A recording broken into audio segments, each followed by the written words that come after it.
So I wanted to start by just watching YouTube. I wanted to do, so with comprehensible input, there's like many versions of comprehensible input, and some people are super extreme, and they say you can't watch any video, you can only watch videos, you cannot learn any grammar, no speaking at all, no reading until you've watched 500 hours. And then there's other people who say like just don't speak, like keep it chill, don't overthink it, prioritize input. And I'm definitely more leaning on that side. But anyways, at the start of the journey, at the start of 30 days, I wanted to like try out this extreme thing.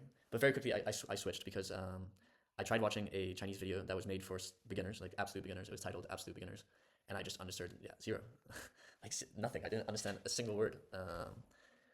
And yeah, I mean, it makes sense. It's also like weird as really weird, different language. So why would I understand a word? And then she was sometimes throwing up words with a translation. But then I was like, okay, that's the same as if I would then just learn it via an app. You know, if it's on the screen and I learn it like that, it doesn't really matter if it's through a YouTube video or through an app. So my friend Mickey, he showed me this app. It's just really, really cool. It's called Hello Chinese, and it's designed like this. You can think of it like Duolingo. The only thing is, it's made specifically for Chinese. So you can really tell, for example, um, okay, this. So it's not always just like automated stuff like on Duolingo. They also have real videos of people speaking Chinese in real context. And also it's all Chinese first. So for example, very rarely do you have to translate a English sentence to a Chinese sentence. You start, the app is very much focused on just listening to Chinese, picking the Chinese words, and then also translating a Chinese sentence to English. And some people might think this is not very efficient or it's not like the best way to remember. I think it is very much in line with like the comprehensible input method of just being able to understand first. And it also makes it much easier because you just have to recognize words.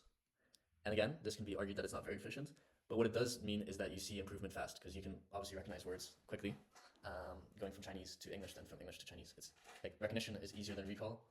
So I'm recognizing a lot of words, and this gives me the feeling that I'm learning a lot.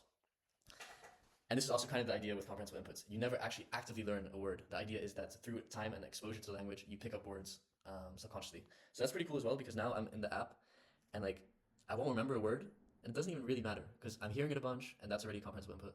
I'm seeing it a bunch, and the fact that I don't know exactly the word for, okay, for example, boat is chuan.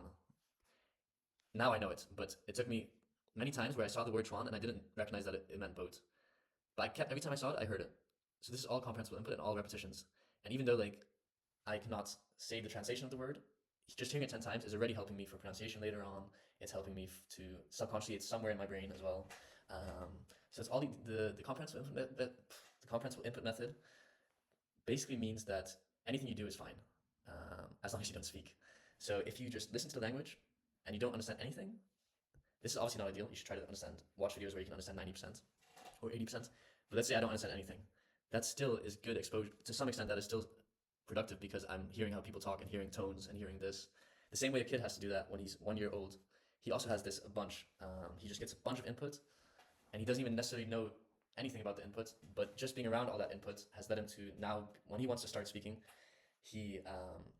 this is all somewhere stored in the brain, so being able to pronounce stuff will be easier. Recall of certain words will be easier, and stuff like this. Bro, I feel like I'm really rambling. Okay, I'll try to pronounce it.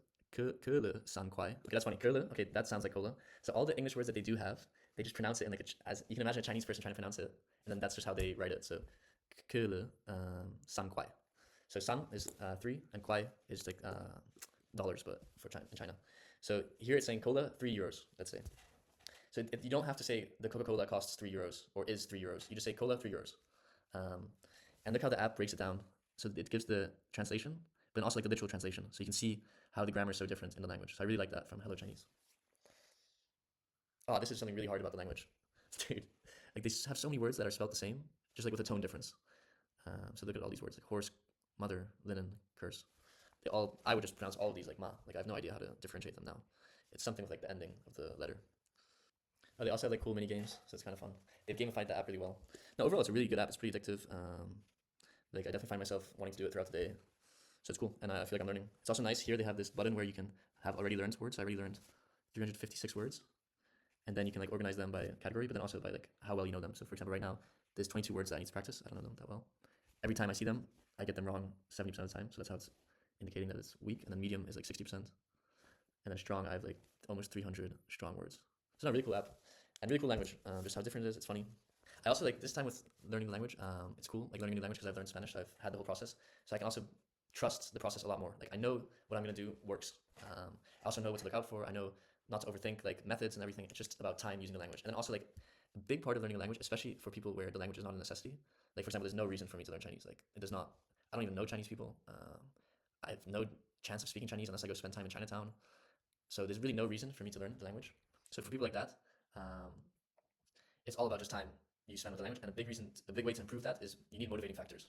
So for example, for me, Spanish, the first time I wanted to learn Spanish, I was 13, and I didn't learn it until I was 18. So in those 5 years, I did nothing. In a sense, I did nothing, but in reality, like I built up my interest. I just didn't know that. So at the time, but looking back on it, it's obvious that I spent 5 years just, oh, I met another Spanish friend. That's another small reason for me to learn Spanish. Oh, I want to go traveling in South America. Another small reason. And then I went traveling to South America in my gap year. So I spent 2.5 months in Costa Rica, and there was just so. I still did not speak very well. I was 18 years old and I had A2 Spanish. And I also did not get better there necessarily, but it did provide me a bunch of motivation to then when I came back, studied a bunch and get a lot better and redo that process of going to South America again for my exchange and then again being able to speak it. But this time, spending the off time, the time where you're not in the country, learning a bunch, and then getting all that joy out of going to the country and being able to use the skill you built up.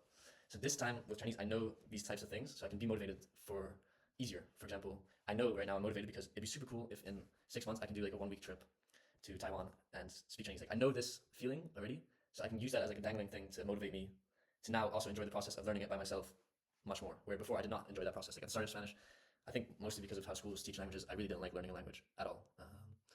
I would say I hated it. I think that's not even that strong of a word to use. I just really, the process was not fun. Now that I've done that process, now that I've seen it work with Spanish, it makes it much easier to do for the next language, if that makes sense. Another random thought.